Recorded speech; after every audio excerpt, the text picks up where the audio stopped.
বলছেন মিস্টার দুলালউদ্দিন? আপনার মতো একজন সম্মানিত শিল্পপতিকে একটি মেয়ে ভালোবাসার অভিনয় করে ব্ল্যাকমেল করছে? 420 স্যার, 420। এইটা ওর ব্যবসা। আমারে ফান্দে ফেলাইয়া টাকা পয়সা সোনা দানা লইয়া ফুইটা গেছে। কেসটা আপনার নিতে হইব স্যার। কিন্তু কোনো প্রমাণ ছাড়া আদালতে দিমু, আদালতে সব প্রমাণ দিমু। হ্যালো, হ্যাঁ বলছি স্যার। জি, আমি এক্ষুনি আসছি স্যার। অ্যাডভোকেট হারুন, তুমি ওনার কেসটা নাও, আর আগামীকাল আদালতে গিয়ে বিবাদের বিরুদ্ধে সমন জারির ব্যবস্থা করো। জি স্যার। বিবাদের নাম ঠিকানা বলুন। নাম মিস ফারহানা, পিতা মমিনুল হক। সমন জারির নোটিশ? জি, এখানে একটা সই করুন।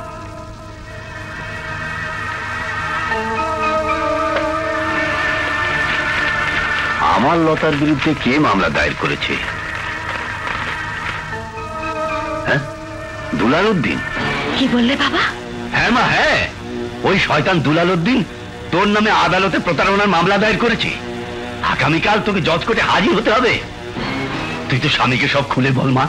না বাবা না, মামুনকে এই কথা বললে আমার কলকে বোঝার বেড়ে যাবে।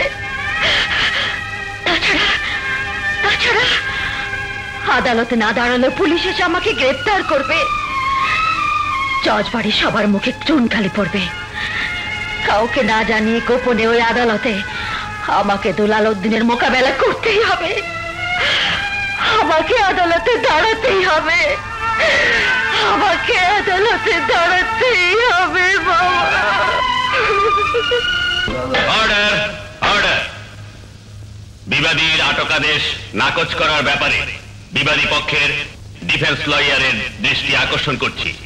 মহামান্য আদালত, সমন জারির নোটিশ প্রাপ্তির পর আমার মক্কেল যেখানে আদালতের কাঠগড়ায় এসে দাঁড়িয়েছে, সেখানে বিবাদীর বিরুদ্ধে বাদী পক্ষের আটকাদেশ আবেদন পিটিশন মামলার বিধি বহির্ভূত কার্যকলাপ বলে আমি মনে করি।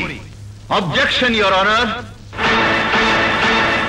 মহামান্য আদালত, আমার মক্কেল জনাব দুলালউদ্দিন দুলাল প্রতারণার শিকার হয়ে মামলাটি দায়ের করেছেন, অর্থাৎ মামলাটি 420 ধারায় আওতাভুক্ত। তাই ব্যক্তি প্রতারণার সাথে অর্থ আত্মসাৎ যেখানে জড়িত, সেই কারণেই তদন্তের স্বার্থে বিবাদীকে জেল হাজতে আটক রাখা একান্ত প্রয়োজন। মহামান্য আদালত, বিবাদীকে জেরা করার জন্য আমি অনুমতি চাইছি। অনুমতি দেয়া হল। Thank you your honour.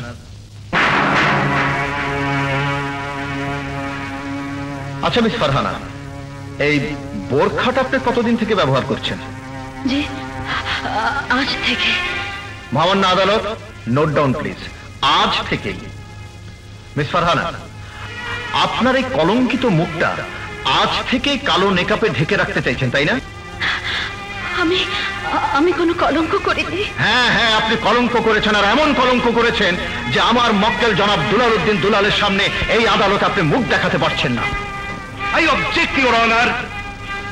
আমার মক্কেল কোনো কলঙ্ক বা কোনো প্রতারণা করেছে কিনা তা প্রমাণ না হওয়া পর্যন্ত আমার প্রতিপক্ষ বন্ধু আমার মক্কেলের সম্মানে আঘাত দিয়ে কথা বলতে পারেন না your honour. Your objection is overruled. মহামান্য আদালত, যে নারী তার রূপের জৌলস আর মনের আবেগ দিয়ে আমার সম্মানিত মক্কেলকে ভালোবাসার বন্ধনে আবদ্ধ করতে পেরেছেন, সেই নারীর মুখে আজ এই কালো নেকাব কি মানায়? এতে কি প্রমাণ হয় না আমার মক্কেলের সাথে তার সম্পর্কটা ছিল মিথ্যে অভিনয় এবং ছলনা? বিপুল অর্থ আত্মসাতে ছিল একমাত্র লক্ষ্য, অর্থাৎ প্রতারণা। না, আমি কারো সাথে প্রতারণা করিনি। আপনি নেকাব খুলে স্বাভাবিকভাবে কথা বলুন। না হুজুর, না, আমি পারবো না, পারবো না, পারবো না। কালো নেকাব দিয়ে পাপের মুখ কোনোদিন ঢেকে রাখা যায় না মিস ফারহানা। আপনার এই কালো নেকাব খুলে আমার মক্কেলের দিকে একবার তাকিয়ে বলুন, কেন তার সাথে মিথ্যে ভালোবাসার অভিনয় করেছেন? কেন তার সাথে প্রতারণা করেছেন? জবাব দিন, চুপ করে থাকবেন না। বলুন, বলুন কেন তার লক্ষ লক্ষ টাকা আত্মসাৎ করেছে?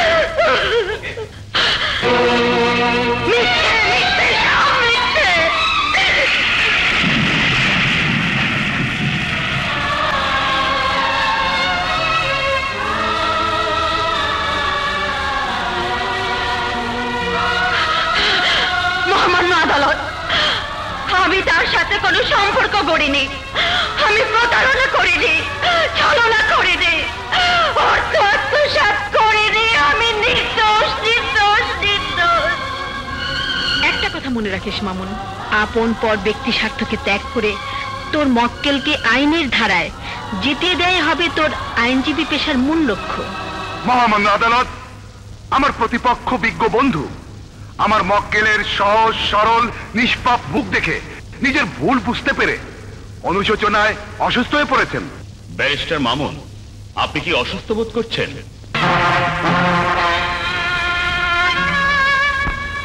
ইয়েস ইওর অনার, আদালত আজ মুলতবি করার জন্য আমি প্রার্থনা করছি। প্রতারণা মামলার সুষ্ঠু নিষ্পত্তি এবং ন্যায় বিচারের স্বার্থে বাদী পক্ষের আটকাদেশ নাকচ করা হলো।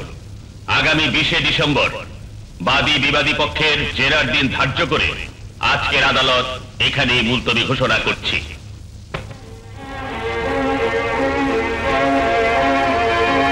ব্যারিস্টার মামুনের হাতে ওর বউয়ের কুকীর্তির প্রমাণ এবার তুইলা দেব।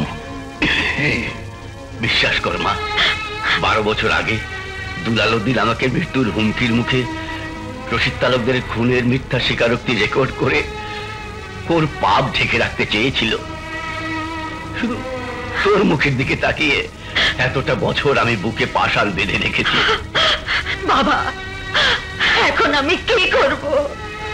তোর স্বামী যখন তোকে আসামির কাঠগড়ায় দেখেছে, তুই তোর স্বামীকে সব খুলে বল। দুলালউদ্দিনের মুখোশ খুলে দে। বাবা,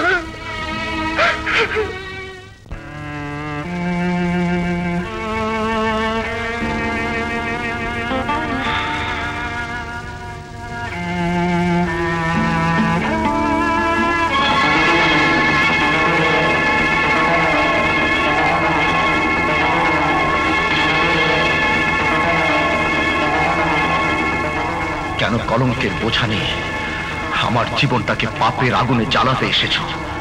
তুমি নষ্টা, তুমি পাপী। পাপীর সাথে ঘর হয় না, ঘর হতে পারে না।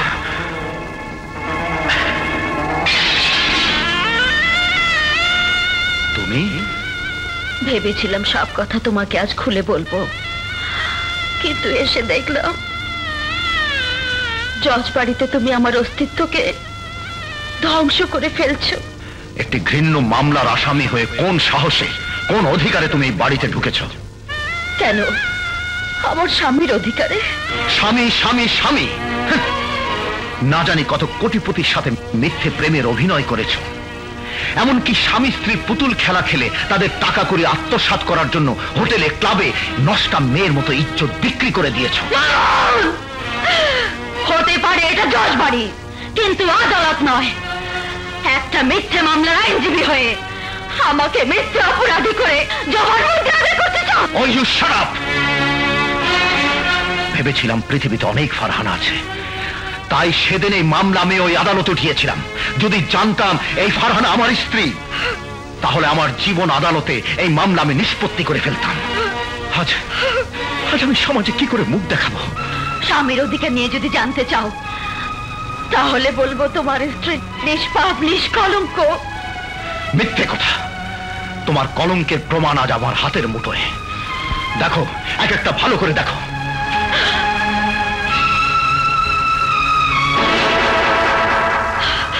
দুলালউদ্দিনের স্বর্ণ মুকুট পরে তার বাড়িতে গিয়ে অর্থলোভে কি করেছো তুমি?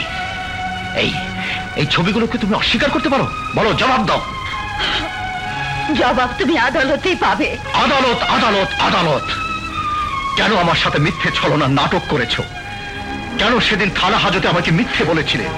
তোমার কারণে, শুধু তোমার কারণে নাসিমকে আমি বাড়ি থেকে তাড়িয়ে দিয়েছিলাম। তোমার কারণে মায়ের স্নেহ থেকে আমি বঞ্চিত হয়েছিলাম। আজ এই বাড়িতে তোমার কোনো অধিকার নেই। বেরিয়ে যাও, বেরিয়ে যাও বাড়ি থেকে। কি হয়েছে বাবা?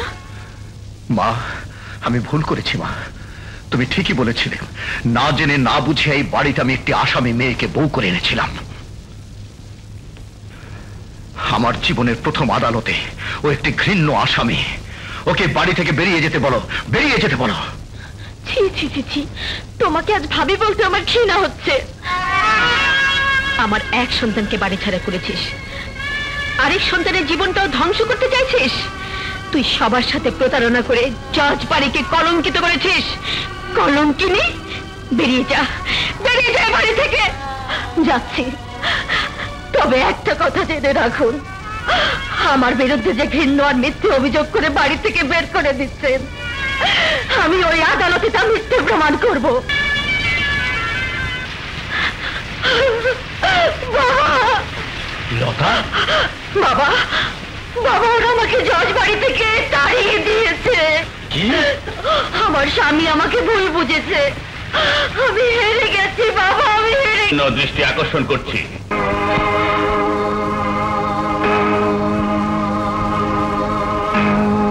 আচ্ছা মিস ফারহানা, আপনার ডাক নামটা জানতে পারি? জি,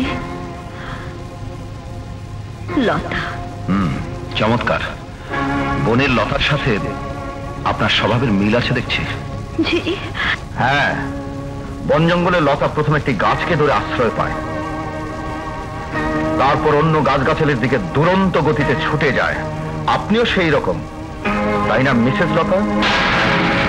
অবজেকশন ইওর অনার। প্রতিপক্ষ বন্ধু নিজেকে আইনজীবী পেশায় নিয়োজিত না রেখে কবি, দার্শনিক কিংবা উদ্ভিদ বিশেষজ্ঞ হয়ে সভা মঞ্চে ধরনের বক্তব্য রাখলে বোধহয় ভালো করতেন, কিন্তু আদালতে বোনের লতার সঙ্গে বিবাদী লতার তুলনা করে আমার মক্কেলের ভাবমূর্তিকে তিনি ক্ষুণ্ণ করতে পারেন না ইওর অনার। Objection sustain.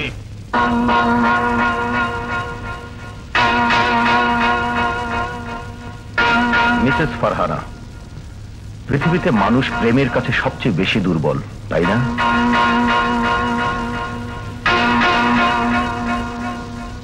আপনি সেই দুর্বলতার সুযোগ নিয়ে আমার মক্কেলের বিষয় সম্পত্তি গ্রাস করার জন্য ঘৃণ্য ষড়যন্ত্রে লিপ্ত ছিলেন। না না না, সব মিথ্যে, সব মিথ্যে মহামান্য আদালত। মিথ্যে মিথ্যে চিৎকার করে আপনার পাপকে আপনি মিথ্যে প্রমাণ করতে পারবেন না।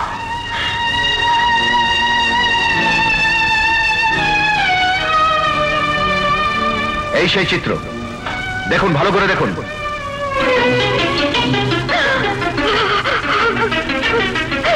মহামান্য আদালত, দুলাল উদ্দিন সাহেবের দেয়া স্বর্ণ মুকুট গ্রহণ এবং তার বাড়িতে দুলাল উদ্দিনের সাথে মিসেস ফারহানার কিছু ঘনিষ্ঠ চিত্র আমি আপনার সামনে পেশ করছি। That's all your honour. মহামান্য আদালত, ওই স্বর্ণ মুকুট আমি মাসুদ গ্রুপের গৃহিণী শাড়ির মডেল শিল্পী হিসেবে উপহার পেয়েছিলাম। আর ওই দুলাল উদ্দিনের ভাতিজা মাসুদ তালুকদারের বিবাহিতা স্ত্রী আমার ননদিনী মিনুর অধিকার আদায়ের জন্য ওই দুলাল উদ্দিনের বাড়িতে গিয়েছিলাম। ওই ছবিগুলো তুলে দুলাল উদ্দিন সাহেব এখন আমার সাথে প্রতারণা করছে। মহামান্য আদালত। মিথ্যা কথা মহামান্য আদালত, সম্পূর্ণ মিথ্যা কথা। মহামান্য আদালত, আমি এবার বাদীকে কিছু প্রশ্ন করার অনুমতি চাই। Yes, proceed. Thank you honour. Mister Dulal Uddin, আপনার সৎ ভাতিজা মাসুদ তালুকদার মিনু নামে একটি মেয়েকে বিয়ে করে তার বাড়িতে এনে তোলে। আপনি মাসুদের নববধূকে অপমান করে বাড়ি থেকে বের করে দিয়েছিলেন। মাসুদ কোনো মেয়েরে বিয়ে করে নাই।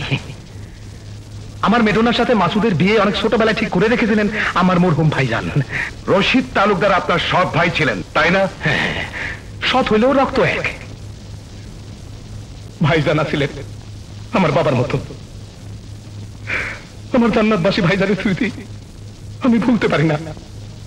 আপনার ভাই রশিদ তালুকদার খুন হয়েছিলেন, তাই না? আপনার ভাই রশিদ তালুকদার খুন হয়েছিলেন, তাই না?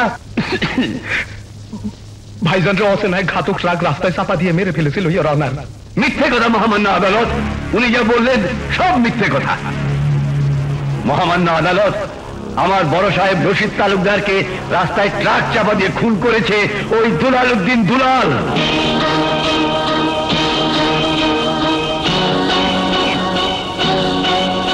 ভাইয়ের সাথে মামলায় হেরে যাওয়ার ক্ষোভে জাস্টিস রহমানের গাড়িতে বোমা ফিট করে খুন করেছে ওই দুলাল উদ্দিন দুলাল।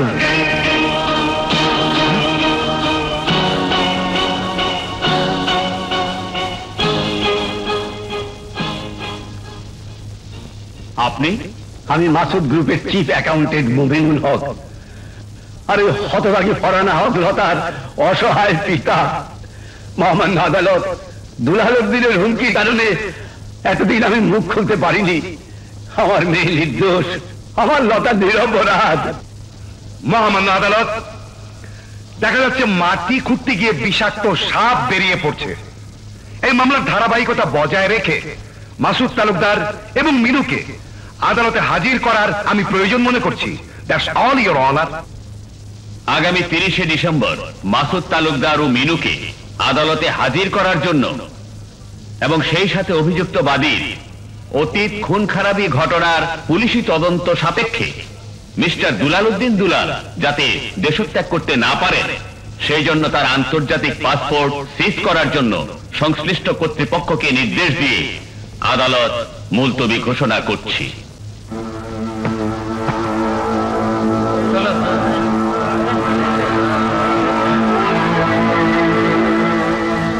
মমিনুল হক, তুই আদালতে আইসা সব কথা ফাঁস করে দিলি।